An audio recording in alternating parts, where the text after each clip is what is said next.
Jadi ke depan kami akan mengulas mengenai ECG pada acute coronary syndrome. Hal ini menjadi penting oleh karena kita tahu moto dari seorang kardiolog itu adalah umumnya time is muscle dan muscle is survival.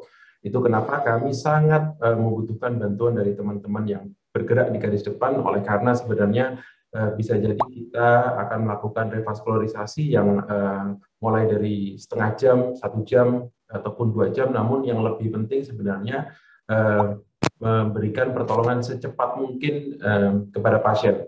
Artinya bisa jadi pasien terlambat datang ke pelayanan kesehatan, namun demikian kami berharap yang siapapun menerima di UGD tentu saja akan mensegerakan pasien ini untuk mendapatkan outcome yang terbaik. Jadi sebagai pendahuluan bahwasanya waktu itu adalah satu hal yang sangat krusial bagi kami seorang kardiolog.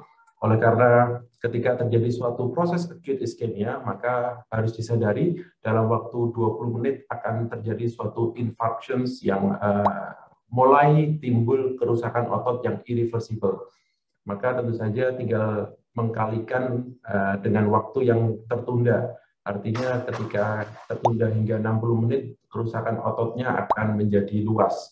Ini berlaku pada acute ischemia yang sifatnya total occlusion.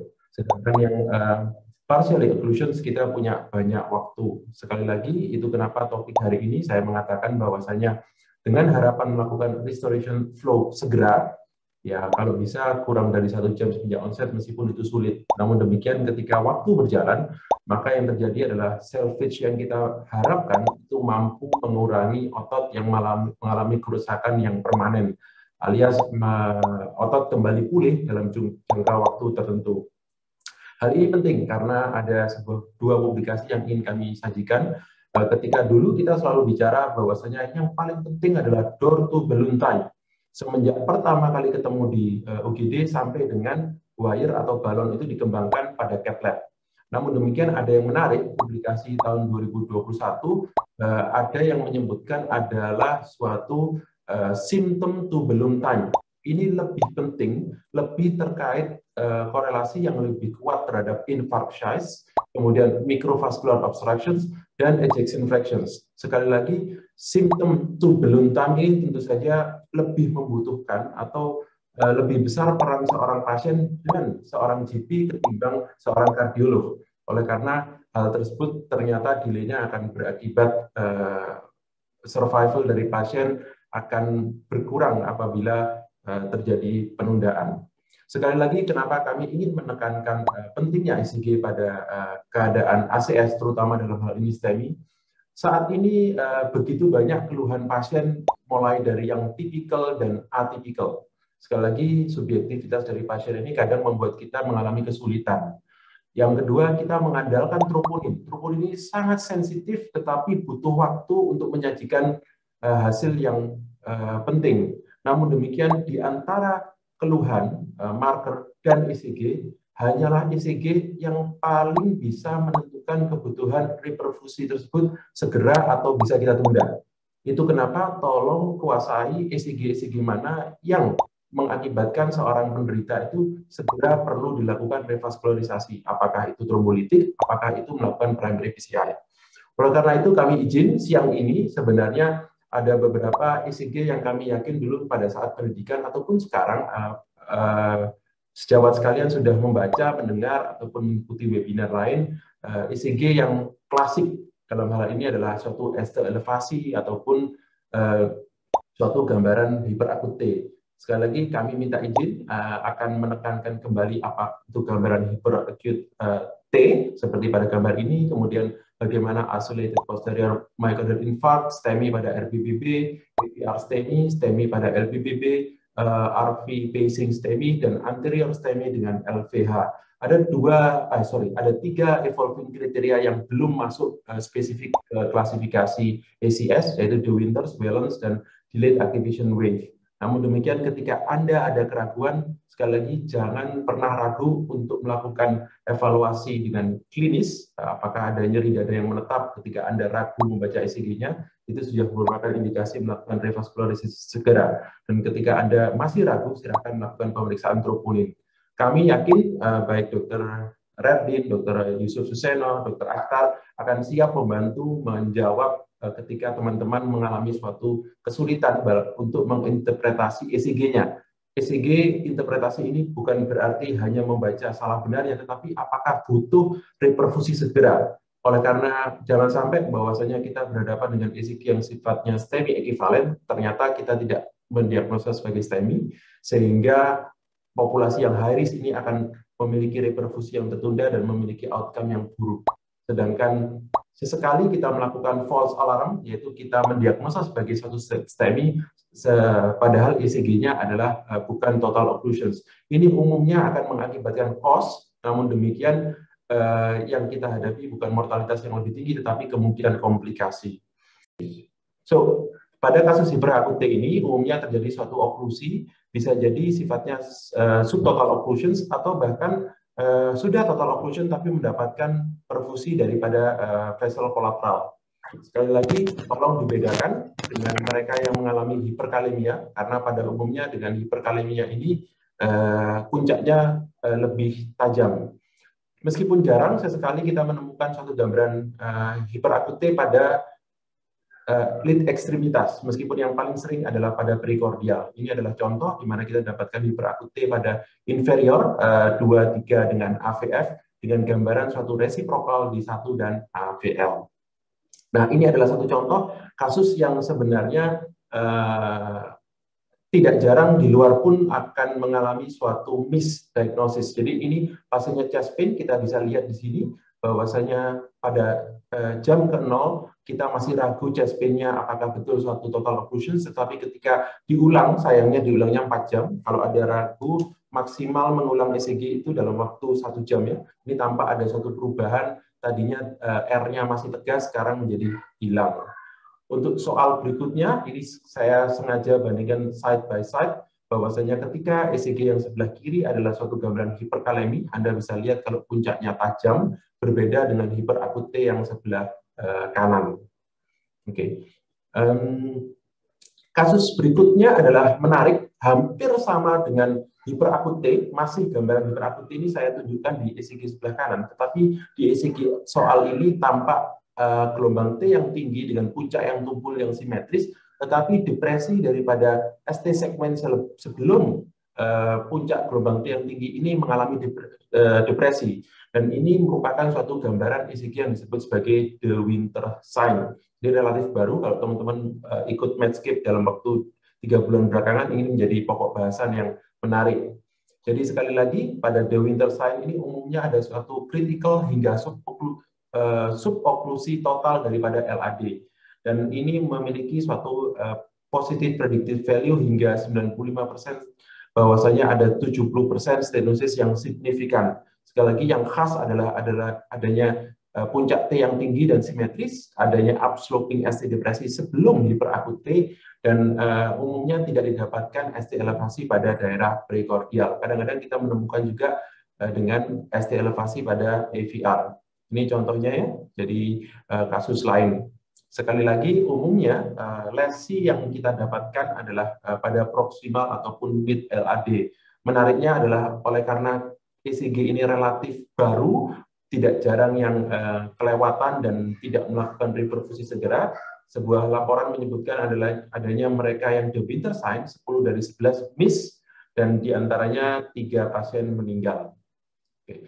Ini diperhatikan bahwasanya pada prekordial kita tampak adanya suatu hiperakute, tapi diawali dengan suatu ST depresi daripada segmen ST.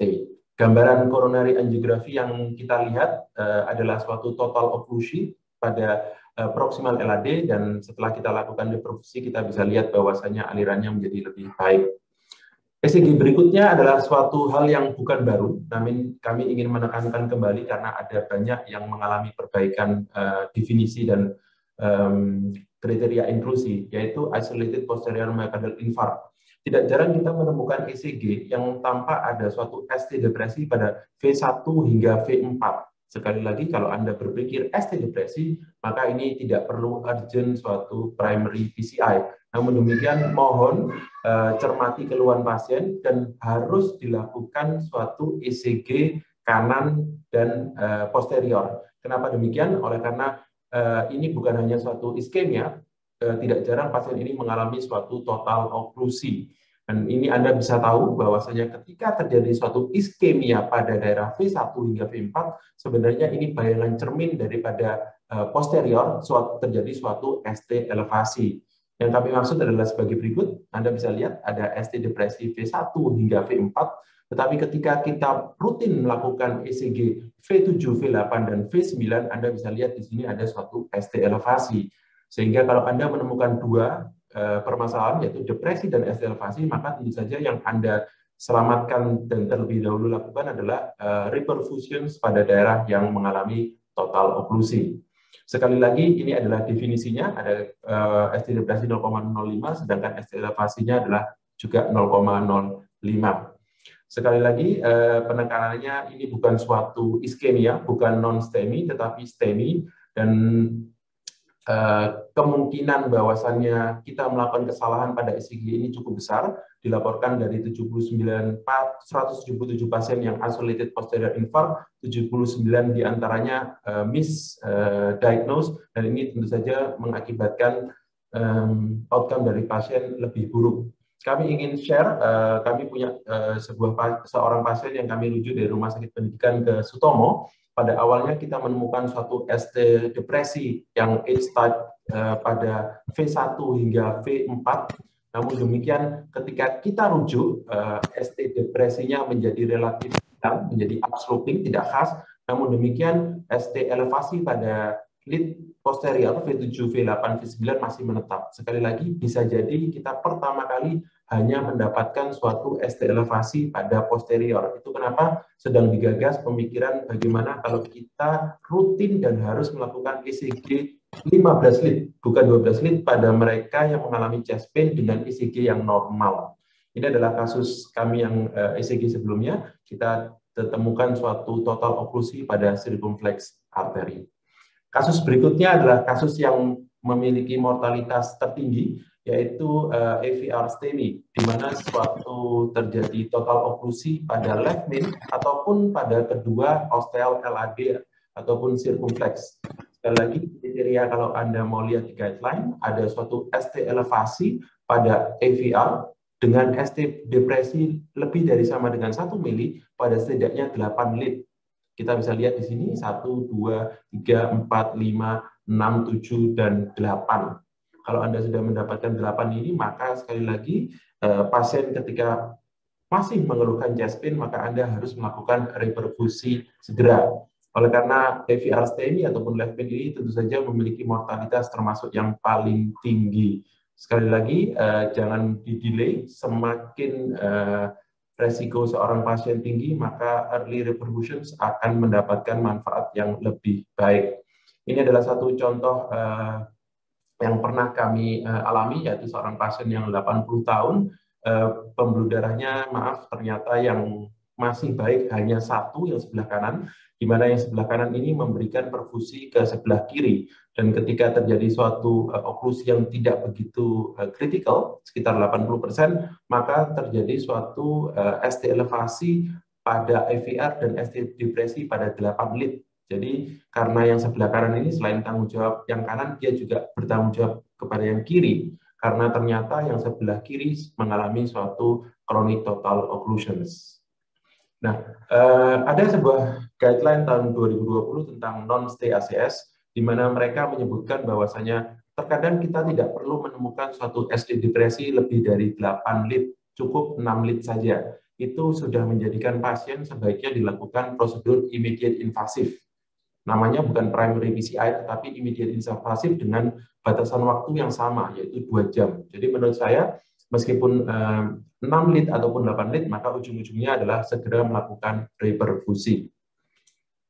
ECG berikutnya adalah ECG yang melibatkan pelebaran dari QRS. Saya ingin sedikit reminding bahwasanya ketika Anda berhadapan dengan ECG yang normal yang di sebelah kiri, kemudian Anda mengalami ECG yang melebar, terutama dalam hal ini lebarnya lebih dari 2,5 kotak, maka dikatakan LBBB ketika Anda menjumpai suatu dichotic peak atau puncak yang terbagi dua di V5, V6, namanya complete LBBB. Sedangkan ketika puncaknya ada di kompleks ventrikel kanan, V1, V2, maka ini disebut sebagai RBBB. Sehingga kita beranjak pada soal berikutnya, yaitu pada pasien yang mengalami suatu STEMI dengan gambaran RBBB. Kita lihat ada 2 puncak di sini. Kemudian ada jelas tampak suatu ST elevasi di V2, V3, dan V4. Sekali lagi, ketika Anda menjumpai masalah ini, RBBB dengan STEMI sebenarnya tidaklah tidak mungkin untuk didiagnosa. Namun demikian, ketika kita menemukan suatu RBBB baru saja, kita harus cermat terhadap keluhan pasien. Kalau chest pain menetap, maka itu dianggap sebagai suatu persistent chest pain dan jatuh ke non-STEMI very high risk. Namun ketika Anda mencari ST elevasi pada RBBB, itu tetap dimungkinkan pada kasus ini pada anteroseptal. RBBB dengan gambaran ST elevasi pada anteroseptal memiliki prognose yang lebih buruk, oleh karena pada umumnya ketika ada new onset RBBB, culpritnya biasanya sebelum cabang septal atau di proximal LAD. Sekali lagi, pasien-pasien yang mengalami RBBB dengan STEMI anteroseptal atau anterior itu umumnya memiliki prognose yang lebih buruk ketimbang hanya sekedar memiliki STEMI anterior saja. Dan ketika Anda menjumpai suatu ST elevasi dengan RBBB, maka sekali lagi mohon pertimbangkan untuk melakukan reperfusi, apakah itu dengan melakukan primary PCI ataupun dengan trombolitik. Yang berikutnya agak kompleks ketika kami dulu PPDS ataupun dokter umum mengenal apa yang disebut sebagai kriteria Scarbosa. Kita berusaha menilai apakah seorang pasien yang memiliki komplit LBBB itu bisa kita diagnosa STEMI atau tidak. Kalau Anda ragu, maka perlakukan yang paling buruk, yaitu curigai STEMI. Tapi manakala Anda punya waktu, sekarang ada gadget, tinggal bandingkan, maka carilah 3 kriteria yang sudah mengalami improve dalam waktu 2-3 bulan belakangan, yaitu carilah suatu segmen ST elevasi pada V4, V5, V6, dan 1 AVL, seperti pada gambar berikut. Ya. Kemudian Anda juga bisa melihat suatu ST depresi pada V1, V2, dan V3. Ataupun ST elevasi pada V1, V2, dan V3. Kalau Anda lihat di sini, kriteria yang ketiga ini mengalami suatu perbaikan, di mana ketika ada kenaikan daripada gelombang yang positif, kita bandingkan dengan penurunannya, maka rasionya lebih dari 25%, dalam hal ini 0,30, maka ini juga merupakan memenuhi kriteria Scarbosa yang ketiga. Dalam kasus ini kita bisa lihat ECG-nya, sebenarnya kita memenuhi kriteria baik yang kedua, yaitu ya kita temukan suatu ST elevasi pada V1 dan V2-nya, dan juga kita menemukan rasio yang lebih dari 30%. Ketika poinnya lebih dari 5, tentu saja itu tegak suatu LBBB STEMI. Sekali lagi, ini ketika pertama kali kriteria Scarbosa ini dikenalkan, maka ada 3 kriteria. Sayangnya kriteria ini cukup sensitif hingga 95%, namun demikian sensitivitasnya hanya 30 hingga 70%. Kadang-kadang kita akan miss pada beberapa pasien, sehingga pada tahun 2020 ada suatu kriteria revisi yang diutarakan untuk menghitung rasio antara gelombang yang turun dengan gelombang yang naik ke atas. Ketika lebih dari 25%, maka ini dianggap sebagai suatu excessive discordant, maka poin untuk curigaan suatu STEMI lebih tinggi. Sekali lagi, ketika kita ingin mengharapkan sensitivitasnya lebih baik, kita sebaiknya menggunakan kriteria yang terbaru. Meskipun demikian, juga ada satu kriteria lagi yang kami belum menggunakan, yaitu Barcelona algorithm, yang disebutkan dia memiliki sensitivitas yang lebih baik dan negatif predictive value yang lebih sempurna dibandingkan Scarbosa. Namun demikian, memang lebih kompleks. Yang dilakukan evaluasi adalah pada gelombang 3, AVR dan AVL. Kami yakin ketika teman-teman bekerja di UGD, bahkan kami yang memonitor lewat WA ataupun konsultasi dari teman-teman PPDS, tidak mudah mengambil keputusan dalam waktu cepat. Namun demikian kami akan share bahwasanya ketika ada suatu LBBB pada pasien yang mengalami chest pain ataupun sesak di UGD, maka pertama curigai itu adalah suatu proses STEMI. Kemudian silakan dalam waktu 10 hingga 15 menit coba nilai apakah ada memenuhi kriteria Scarbosa. Tetapi ketika terpenuhi kriteria, maka STEMI ekivalen ini menjadi tegak. Ketika tidak, maka Anda bisa segera melakukan marker atau melakukan ekokardiografi. Oleh karena sekali lagi, semakin cepat kita mendiagnosa, maka reperfusi akan bisa lebih cepat diberikan. Yang selanjutnya ini adalah ECG yang kita jumpai pada mereka yang memiliki pacemaker terpasang. Karena umumnya dengan pasien BPJS tercover dengan pemasangan pacemaker atau PPM, umumnya kita mendapatkan pasien dengan single lead yang berada pada right ventricle, sehingga ECG umumnya kita akan terkesan mendapatkan suatu gambaran LBBB. Sekali lagi, Anda masih bisa menggunakan kriteria Scarbosa untuk menegakkan suatu STEMI pada kasus pasien yang memiliki pacemaker. Pada pasien ini, kebetulan kita mendapatkan suatu gambaran ST elevasi pada segmen V5 dan V6, Anda bisa lihat di sini. Ini poinnya sudah tinggi. Namun demikian, ketika Anda ragu, ada cara lain untuk menegakkan. Salah satunya sebenarnya dengan cara mematikan pacemaker-nya dan melihat gelombang intrinsik daripada pasien. Meskipun ini lebih jelas secara ECG, tapi mungkin untuk pelaksanaan akan lebih sulit oleh karena tidak semua rumah sakit punya modalitas untuk melakukan atau men-setting ulang PPM-nya dengan segera. Saran saya, Anda sebaiknya menggunakan Scarbosa kriteria, dan ketika Anda ragu, Anda bisa menggunakan marker ataupun melakukan echo dengan segera. Ini maaf, Dr. Yusuf, tinggal 2 menit. Oke, siap. Saya percepat, maaf. Oke. Kriteria selanjutnya adalah yang menarik, yaitu Whelan. Whelan ini kita menemukan suatu ECG yang T inversi dalam pada V1 hingga V6. Ini adalah suatu Whelan syndrome yang tipe B, sedangkan Whelan syndrome yang tipe A adalah sama, terjadi iskemik pada umumnya prekordial, tetapi bentuknya bifasik. Kedua-duanya mewakili suatu gambaran critical stenosis pada LAD. Berbeda dengan yang ECG sebelumnya, diagnosanya adalah STEMI, tapi kalau pada Whelan ini adalah non-STEMI. Non-STEMI yang termasuk high risk. Tetapi Anda harus cermat, ketika pasien itu non-STEMI dengan keluhan yang menetap, maka kita mempertimbangkan untuk melakukan reperfusi segera. Ini contoh adalah suatu pasien dengan Whelan syndrome di mana oklusinya sifatnya dinamis, meskipun dia awalnya bifasik, tetapi ada satu masa di mana terjadi suatu elevasi yang kurang dari 20 menit. Maka sekali lagi pasien seperti ini diperlakukan sebagai non-STEMI.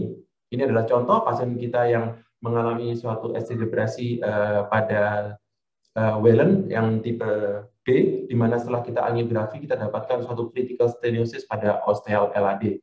Sekali lagi, kalau Anda mendapatkan ECG seperti ini, maka dynamic atau ECG baru dengan ST segmen yang berubah, maka dia jatuh ke early invasive dalam 24 jam. Sebagai pesan yang ingin kami sampaikan kepada teman-teman GP, kardiologis, ataupun spesialis lain, jangan ragu untuk mengkonsultasikan ECG yang ragu Anda baca. Kita akan siap membantu, oleh karena maaf, outcome dari pasien akan terletak pada tangan Anda.